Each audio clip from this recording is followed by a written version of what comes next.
What HN didn't tell you is that we had a really nice talk over dinner, and it turns out we're both really big fans of Xena, Warrior Princess. How's that? Not relevant, I know, but fun, yeah. So this is what you just heard. It's important to keep in mind during my talk. The next one. So another coming out immediately. I'm a feminist, so that's said. And being one, I believe in the power of fiction, and more specific, science fiction. But please don't tune out. I'm also a big fan of show, don't tell. So no more lessons from alternative Bibles and no more feminist prophecies for now. So how to imagine the future. This is our collective orientation tonight, in which I will focus mainly on the how part. So not the what or who, but how. So let me jump right into it. I want to make a plea here, and that's to imagine the future with an ethics of the unimaginable. So Hel, what do you mean? Well, I've been stuck with this question for several years now, I have to tell you. And I know I promised, but just one quick feminist lesson is to stay with the trouble. So that's what I will do.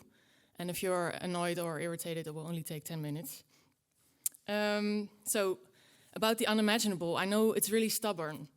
And especially in regard to scientific research, it seems a bit irrelevant, for it does not contain anything. It does not contain any knowledge. It does not give us any direction or whatsoever. It seems unlimited, moreover. It's not a concept. And it has no meaning as such, but it becomes significant, you could say, in dialogue with something else. So the unimaginable constantly slips away. It's very annoying. Like constantly retreating to the horizon in an eternal escape or something. So I've been hypnotized by this term for several years now because of this, because it cannot be appropriated in familiar terms. And I cannot explain or describe the unimaginable because as soon as I do, it becomes imaginable. So that's really nice. This strange loophole, you could say, has really lured me into working with this concept over and over again. And it seems at first sight a really, like daily concept. We use it a lot in our daily speech. So, but let me first present to you a contrast. If you look at popular scientific research and the discourse, you see that the search for the unimaginable and the unknown serves basically the rhetorical and philosophical quest for mastery and ultimate domination, you could say, of nature. Like we see in this a very sassy scientist man, Michio Kaku, maybe some of you know him. He has some nice statements. He says, the aim is to discover the unknown and make it known. And we are making the historic transition from the age of scientific discovery to the age of scientific mastery, in which we are able to manipulate and mold nature almost to our wishes. So you could say the urge to appropriate what is known and force it into either existing categories or create new categories to accommodate the other or the different is maybe it's a way to feel at ease again, armed with our new taxonomies and ordering principles is all very clear. So you could say that what is new cannot exist as such. And the unimaginable in this discourse is approached in terms of containment and managing, which seems kind of ironic, because these kinds of significant others are always transgressing the limits of what we can understand.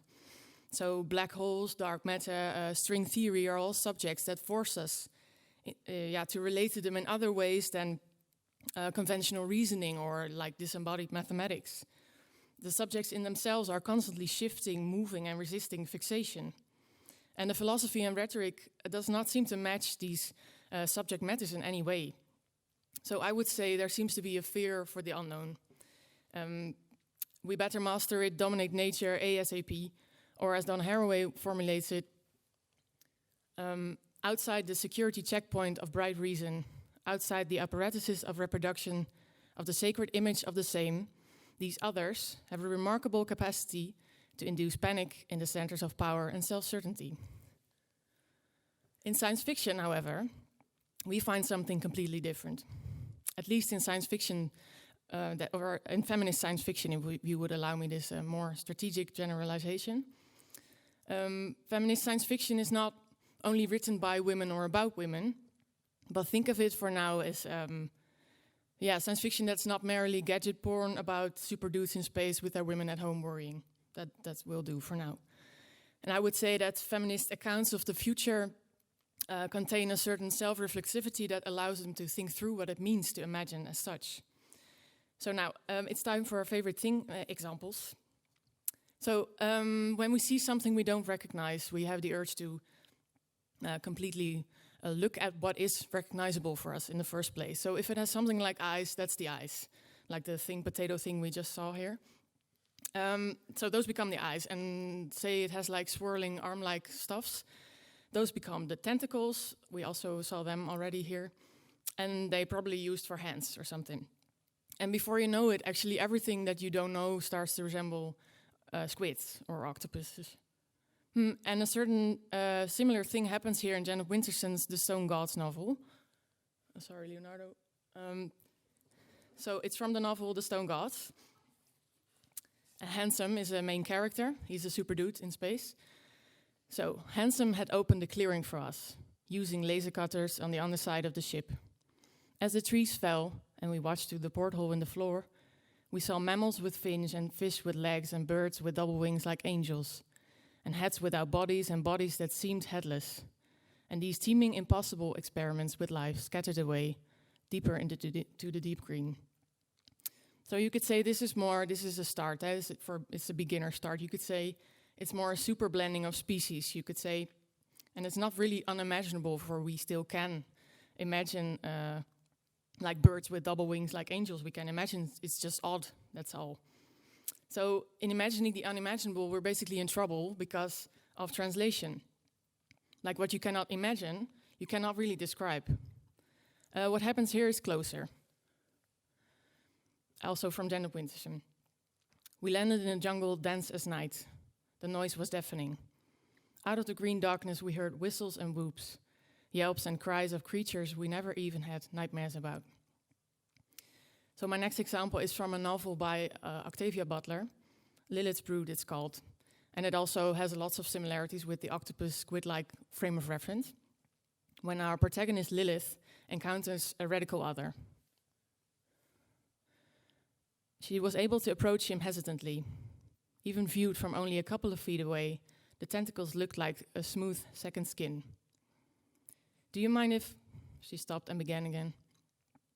I mean, may I touch you? So apart from the octopus-like frame, this would be a good example of how to relate to something or someone, basically, that's so unfamiliar or so different that you would immediately start calling it monstrous, maybe. And the novel Lilith's Brood, it's really a confrontation with all kinds of dilemmas. The protagonists are confronted with dilemmas, with unknowns, with significant others all the time, but also the readers. And it's confronted with the same struggles, actually. And what you see is that our protagonist, Lilith, focuses primarily on the similarities she sees in the first encounters. And she seems keen, basically, to translate or render familiar what is new to her. She's not able to situate this otherness in a category that's reassuring to her. So going back to the quote, from watching to touching what's other, this is a crucial moment in the first encounter. In the interesting genre of new weird literature, maybe you heard from it, we see also a very center part for the role of the radically other or the radically alien. The significant other that's, for example, described by David Roden as a gaseous invertebrate of negative theology. I don't know what it's like, but I guess you don't want to touch that. So about this genre also another scholar, Simon Barton, says, and I quote, "A new weird is not about readjusting boundaries, but it's about impatience with boundaries and therefore taxonomy." And another quote is, "It's the unstory, basically, from a far future that's perhaps not alive or unalive. It's a moment of suspense and inconsequence that can reveal nothing because it inscribes the limits of stories." So that's all very nice, but now we are stuck. Because with any language, however evasive and obscure we use it, we still capture what is unknown and make it known. So now what? Well, I know I'm not such a big fan of solutions, but let's give one. It's also a quote by Nina Lieke and Rosie Braidotti. And they say, Through the unknown, we plunge into the new, walking backwards into a future whose promises of solace may not match the pain or the relief of unfamiliarity. So in other words, the unknown and the new both provide what's more like an attitude towards the future. In this case, walking backwards, sort of moonwalking, walking backwards, in which the element of unfamiliarity is not to be conquered per se. So if we try to master the future, we will kill it. And we will forever remain in the realm of endless repetition. So to give what is new a chance, we should, in Isabel Stenger's words, activate the possible instead of the probable. And for me, the unimaginable works as a horizon, ever shifting and not asking to be reached or achieved. And the image of the horizon implies a perpetual non-arriving. It keeps moving as one approaches it. So now maybe you will see in time how this translates to your daily life in the encounter with the new, the unknown, the unimaginable but significant other, with thoughts you cannot think, persons you cannot read, and consequences you cannot grasp, or futures you dare not envision. Thanks.